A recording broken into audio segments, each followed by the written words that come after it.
Did you feel like you were close enough that maybe you could go by her? I did. I felt really good going to that last lap, and that was what we wanted. I wanted to be there with 400 to go, and the goal every time, especially in these champs, is just to keep bridging that gap, getting closer and closer. This is the closest I've been yet. I think my third barrier and my last water jump weren't my best, which is something I'm working on. My last water jump at Worlds was not my best either, and I was able to stay on my feet. So I think better execution of that, and it's even closer. So, given that that's something that's so specific, how do you work on it? We really work on closing speed at the end of workouts. He'll put like a fast 400 at the end where, I'm going all out. In the last workout I was able to run 67 in the last 400, which is hard to keep that rhythm. It throws you off because I'm really good at 71 to 74 right now. That's kind of my sweet spot. And so, we just practice that faster close. The momentum that you got, the water jump, the last hurdle, you can either sort of like keep gaining on Emma, or you can sort of like she could gain them back on you. It's how difficult is it to just keep rolling through those last couple of barriers?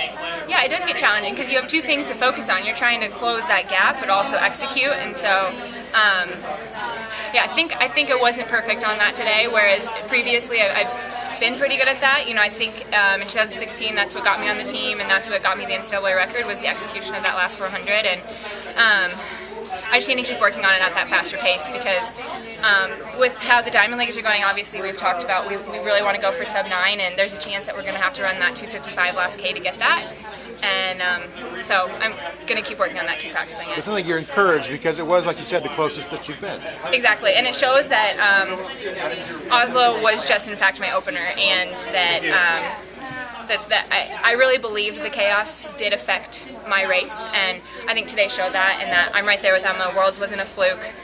I'm not going anywhere, and I think it's so good. It's so much fun having her out there every time I race because I know she's going to execute such an amazing race, and if I focus my eyes on her, and then hopefully one day I can help her too and be in the front at some point, and then as soon as we get Colleen healthy, she'll be right there also. She's another just phenomenal runner, and I'm excited for her to be on that comeback train so we can start training together again. Yeah, you have a silver medal. Do you feel like you had something to prove today, or? Like I said in my last interview, I was second at Worlds, and I've been second in the U.S. for the last 3 years, so that's an amazing place, I think, for the U.S. to have that happening, but I want to win a title at some point, and so I think, today I just wanted to show the fact that I was second behind Emma at Worlds was nothing. It wasn't a fluke, it was a real thing. And that's when she pulled away in that last lap a little bit, do you think you were lagging back, or she's just more consistent, or the hurdles, or what was it? Like I said, I struggled a little bit with that transition and then my form holding. I felt like I wasn't as clean as I've been in the past, and so again, that's going to come from confidence. I've been gaining confidence all throughout the season. I felt like in the fall and in the winter, I felt like I struggled a little bit with the pressure that I started putting on myself because of my finish last summer and feeling like I constantly had something to prove, but I think I've moved past that, and I'm having fun with everything again. I'm enjoying it, and I'm taking the advice that Jerry gave me of just being the best Courtney every day, and I think that I did that today, and then I'm seeing my World's form come back. And like Kate and Shelby, last lap here, I don't know if you want to see it. Okay, I want to watch this. Okay. Oh my gosh, Kate looks so good. She really went for it. Oh no.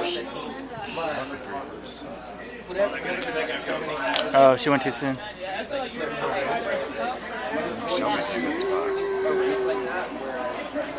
Two women with the best last 50. Wow.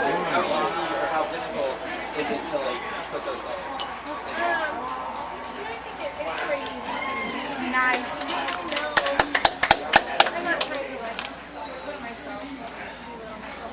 Yeah, so does anything they do surprise you, or like do you work out with them a lot? I do. No, not at all. So Shelby last year was just like having the workouts of her life. We just hadn't seen it translate onto the international scene. I think she had figured out kind of domestic racing, but really struggled to get that transition. And when pre happened, it was one of those. I was so excited, but I was like, finally, because I knew she was capable of that. So it's just so good to see her find her rhythm, and it gives us, I think, the rest of us women so much confidence because we're with her every single day, and it's so good good to see Kate out there with confidence again too.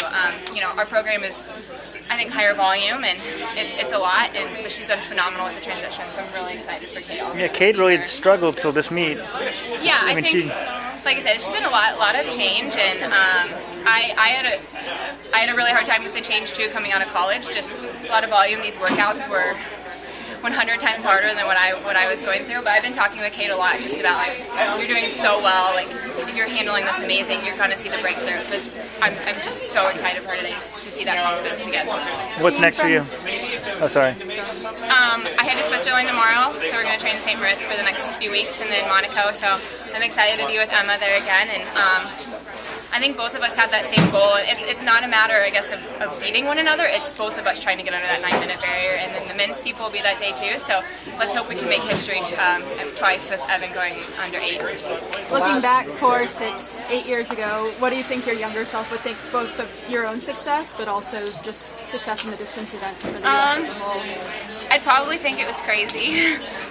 When I went to college, it was an opportunity for me to get school paid for and kind of test my feet at this running thing. And 2014 I ran the Drake Relays and won here, and then later that season was really eye-opening because that was my first US Champs, and I was just ecstatic to make the final, and it finished 6th, and that was when I realized, like, maybe I have a future in this. So it's been really fun to see where it's gone, and it's really neat for me to finally come back here to the Midwest for the first time in a while. I have a lot of friends and family who, some have never seen me race in person, that are here today.